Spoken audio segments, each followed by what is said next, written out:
ನಮಸ್ತೆ ಪ್ರಿಯ ವೀಕ್ಷಕರೇ, ಆದಿಗುರು ಆಸ್ಟ್ರೋ ರೆಮಿಡೀಸ್ಗೆ ಸ್ವಾಗತ ಸುಸ್ವಾಗತ. ಇವತ್ತು ತುಂಬ ಒಂದು ವಿಶೇಷವಾದ ಒಂದು ವಿಷಯವನ್ನು ನಿಮ್ಮ ಹತ್ರ ಹಂಚ್ಕೊಳ್ಳೋಕೆ ಬಂದಿದ್ದೀನಿ, ಹೇಳಕ್ಕೆ ಬಂದಿದ್ದೀನಿ, ಪರಿಹಾರ ಕೊಡೋಕ್ಕೆ ಬಂದಿದ್ದೀನಿ. ತುಂಬ ವಿಚಿತ್ರ ಅನಿಸುತ್ತೆ, ಕೆಲವರು ನಂಬಲ್ಲ. ಅದರ ಕಷ್ಟಪಟ್ಟಿರೋರಿಗೆ, ಅದರ ಸಮಸ್ಯೆ ಅನುಭವಿಸ್ತಾ ಇರೋರಿಗೆ ಗೊತ್ತಿರುತ್ತೆ. ಏನಪ್ಪ ಅಂತಂದರೆ, ಯಾರು ನಮ್ಮ ಮನೆಯಲ್ಲಿ ಇರ್ತಕ್ಕಂಥ ಮಕ್ಕಳಿಗೆ ವಶೀಕರಣ ಮಾಡಿದ್ದಾರೆ. ನಮ್ಮ ಮಾತು ಕೇಳ್ತಾ ಇಲ್ಲ, ಅವ್ರ ಮಾತು ಮಾತ್ರನೇ ಕೇಳ್ತಾ ಇದ್ದಾರೆ.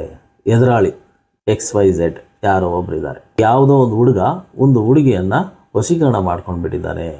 ಅಂದ ಚಂದ ನೋಡಿ ವಶೀಕರಣ ಮಾಡ್ಕೊಂಡಿದ್ದಾನೆ, ಅಥವಾ ಆಸ್ತಿ ಅಂತಸ್ತುಗಳನ್ನು ನೋಡಿ ವಶೀಕರಣ ಮಾಡ್ಕೊಂಡ್ಬಿಟ್ಟಿದ್ದಾನೆ, ಅಥವಾ ಯಾವುದೋ ಒಂದು ಹೆಣ್ಣು ಯಾವುದೋ ಒಂದು ಗಂಡನ್ನು ವಶೀಕರಣ ಮಾಡ್ಕೊಂಡ್ಬಿಟ್ಟಿದ್ದಾರೆ.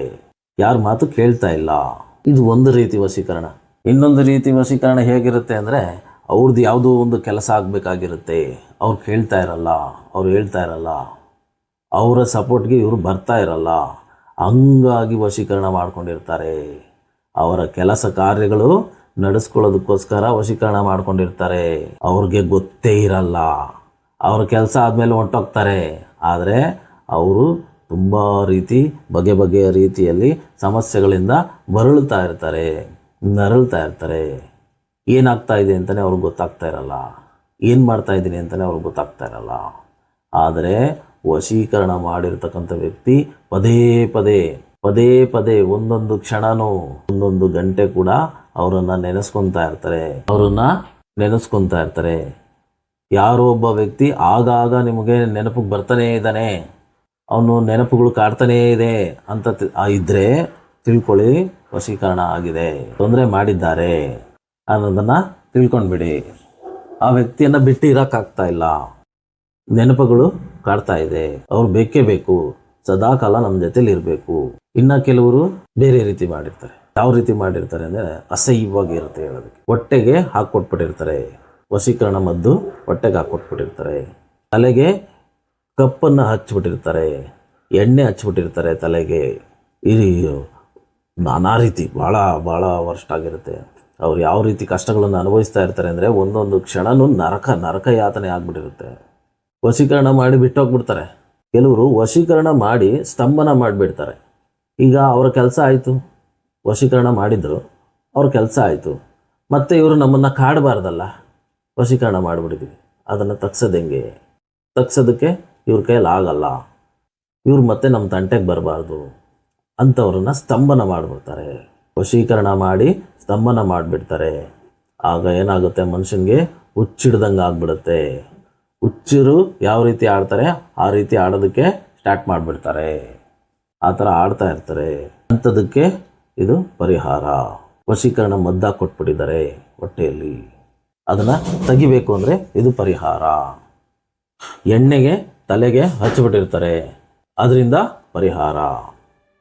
ತಲೆಗೆ ಮೈಗೆ ಎಲ್ಲ ಒಂದು ಜಾಗದಲ್ಲಿ ಕಪ್ಪನ್ನು ಸವರ್ಬಿಟ್ಟಿದ್ದಾರೆ, ಅದಕ್ಕೆ ಇದು ಪರಿಹಾರ. ಅರ್ಥ ಮಾಡ್ಕೊಳ್ಳಿ ಪ್ರಿಯ ವೀಕ್ಷಕರೇ. ನಾನಾ ರೀತಿ ವಶೀಕರಣಗಳನ್ನು ಆಗಿರುತ್ತೆ. ಯಾವುದೇ ರೀತಿ ವಶೀಕರಣ ಆಗಿರಲಿ, ನಿಮಗೆ ನಾವು ತಕ್ಕೊಡ್ತೀವಿ. ನಿಮ್ಮ ಸಮಸ್ಯೆ ಹೇಗಿದೆ, ಏನಾಗ್ತಾ ಇದೆ ಅಂತ ಹೇಳಿದ್ರೆ, ಇಲ್ಲಿದೆ ನೋಡಿ, ಹೊಟ್ಟೆಗೆ ಮದ್ದಾಗಿ ಕೊಟ್ಟಿದ್ರೆ ಇಲ್ಲಿದೆ ಗಿಡಮೂಲಿಕೆ. ಇದನ್ನ ನಿಮ್ಮ ಹೆಸರು, ಯಾರಿಗೆ ಸಮಸ್ಯೆ ಆಗ್ತಾ ಇದೆಯಲ್ಲ ಅವರ ಹೆಸರು, ಅವರ ತಾಯಿ ಹೆಸರನ್ನು ಕೊಟ್ಟರೆ ಹೊಟ್ಟೆಗೆ ಹಾಕಿರ್ತಕ್ಕಂಥ ಮದ್ದಿಡಿ ನಿವಾರಣೆ ಆಗುತ್ತೆ. ಇಲ್ಲಿರ್ತಕ್ಕಂಥ ಗಿಡಮೂಲಿಕೆಯಲ್ಲಿ ಮಂತ್ರಿಸಿ ಗುಳಿಗೆಗಳನ್ನು ರೆಡಿ ಮಾಡಿ ಕೊಡ್ತೀವಿ. ಇದು ತಿನ್ನೋದ್ರಿಂದ ನಿಮ್ಗೆ ಯಾವುದೇ ರೀತಿ ವಶೀಕರಣ ಆಗಿದ್ರೆ ನಿವಾರಣೆ ಆಗುತ್ತೆ. ಇಲ್ಲಿರ್ತಕ್ಕಂಥ ಕಪ್ಪು ಅಂಜನಾ ಮೈ ಅಂತೀವಿ. ಇದನ್ನ ಯಾವುದೇ ರೀತಿ ಕಪ್ಪನ್ನು ಮಾಡಿ ತಲೆಗೆ ಸವರಿದ್ರು ಅಥವಾ ಎಣ್ಣೆಯನ್ನು ಸವರಿದ್ರೆ ನಿವಾರಣೆ ಮಾಡುತ್ತೆ. ಕೆಲವರಿಗೆ ಎರಡೂ ಆಗಿರುತ್ತೆ, ಅಂಥವರಿಗೆ ಈ ಅಂಜನ ಮತ್ತು ಗಿಡಮೂಲಿಕೆಯ ಪರಿಹಾರ ಆಗುತ್ತೆ. ಈ ಅಂಜನದಿಂದ ಮತ್ತು ಗಿಡಮೂಲಿಕೆಯಿಂದ ನಿಮಗೆ ಪರಿಹಾರ ಆಗುತ್ತೆ. ಯಾವುದೇ ರೀತಿ ವಶೀಕರಣ ಆಗಿರಲಿ, ಗಂಡಾಗಿರಲಿ ಹೆಣ್ಣಾಗಿರಲಿ, ವಶೀಕರಣ ಮಾಡೋದು ತುಂಬ ತಪ್ಪು, ಮಾಡಬಾರ್ದು. ವಶೀಕರಣ ಮಾಡಿದ್ರೆ ಅವರು ಯಾವ ರೀತಿ ಬಳಲ್ತಾಳೆ ಅಂತ ಅವ್ರವ್ರಿಗೆ ಗೊತ್ತಿರುತ್ತೆ. ಆ ರೀತಿ ಮಾಡೋಕ್ಕೆ ಹೋಗ್ಬಾರ್ದು. ಆದರೂ ಕೆಲವರು ಮಾಡಿಬಿಟ್ಟಿರ್ತಾರೆ.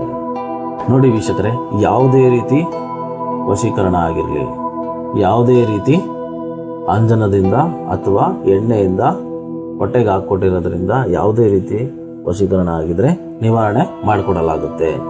ನೀವು ನಮಗೆ ತಿಳಿಸ್ಬೇಕಾಗಿರೋಂಥದ್ದು ಏನಪ್ಪ ಅಂತಂದರೆ, ನೀವು ನಮಗೆ ಹೇಳ್ಬೇಕಾಗಿರೋಂಥದ್ದು ವಿಷಯ ಏನಂತ ಅಂದರೆ, ನಿಮಗೆ ಯಾವ ರೀತಿ ಸಮಸ್ಯೆ ಆಗ್ತಾ ಇದೆ, ನಿಮ್ಮ ಮನೇಲಿ ಇರ್ತಕ್ಕಂಥವ್ರಿಗೆ ಯಾವ ರೀತಿ ಸಮಸ್ಯೆ ಆಗ್ತಾ ಇದೆ, ಏನಾಗ್ತಾ ಇದೆ ಅನ್ನೋದನ್ನ ನೀವು ನಮಗೆ ಕ್ಲೀನಾಗಿ ಎಕ್ಸ್ಪ್ಲೈನ್ ಮಾಡಿದ್ರೆ, ನಮ್ಮ ಹತ್ರ ಹೇಳಿದ್ರೆ. ನೋಡಿ ಪ್ರಿಯ ವೀಕ್ಷಕರೇ, ನೀವು ನಮ್ಮ ಹತ್ರ ಕ್ಲೀನಾಗಿ ಎಕ್ಸ್ಪ್ಲೈನ್ ಮಾಡಬೇಕು, ನೀವು ನಮ್ಮ ಹತ್ರ ಕ್ಲೀನಾಗಿ ಹೇಳ್ಕೋಬೇಕು. ನಿಮ್ಮ ಮನೆಯಲ್ಲಿ ಇರ್ತಕ್ಕಂಥ ಮಕ್ಕಳಾಗ್ಬೋದು, ದೊಡ್ಡವರಾಗ್ಬೋದು, ವಯಸ್ಸಾದವರು ಇರ್ಬೋದು, ಯಾರೇ ಇರ್ಬೋದು, ಯಾವ ರೀತಿ ಸಮಸ್ಯೆ ಆಗ್ತಾ ಇದೆ, ಏನಾಗ್ತಾ ಇದೆ ಅನ್ನೋಂಥದ್ದನ್ನ ನಮ್ಮ ಹತ್ರ ಕ್ಲೀನಾಗಿ ಹೇಳಿದ್ರೆ ನಾವು ಅದಕ್ಕೆ ತಕ್ಕಂತೆ ರೆಡಿ ಮಾಡಿ ಕೊಡ್ತೀವಿ. ನಿಮಗೆ ಬೇಕಾಗಿರೋ ರೀತಿಯಲ್ಲಿ, ಅವ್ರಿಗೆ ಅನುಕೂಲ ಆಗೋ ರೀತಿಯಲ್ಲಿ ನಾವು ರೆಡಿ ಮಾಡಿಕೊಡ್ತೀವಿ. ರೆಡಿ ಮಾಡಿ ನಿಮ್ಮ ಮನೆಯ ಬಾಗಿಲಿಗೆ ಕೊರಿಯರ್ ಮಾಡಿಕೊಡ್ತೀವಿ.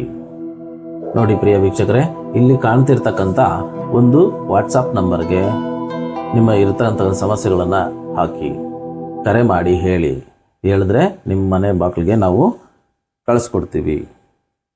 ಧನ್ಯವಾದಗಳು. ದಯವಿಟ್ಟು ವಿಡಿಯೋ ಲೈಕ್ ಮಾಡಿ, ಶೇರ್ ಮಾಡಿ ಮತ್ತು ನಮ್ಮ ಚಾನೆಲ್ಗೆ ಸಬ್ಸ್ಕ್ರೈಬ್ ಮಾಡಿ. ನಿಮ್ಮ ವೀಕ್ಷಣೆಗೆ ಮತ್ತು ನಿಮ್ಮ ಸಮಯಕ್ಕೆ ಧನ್ಯವಾದಗಳು.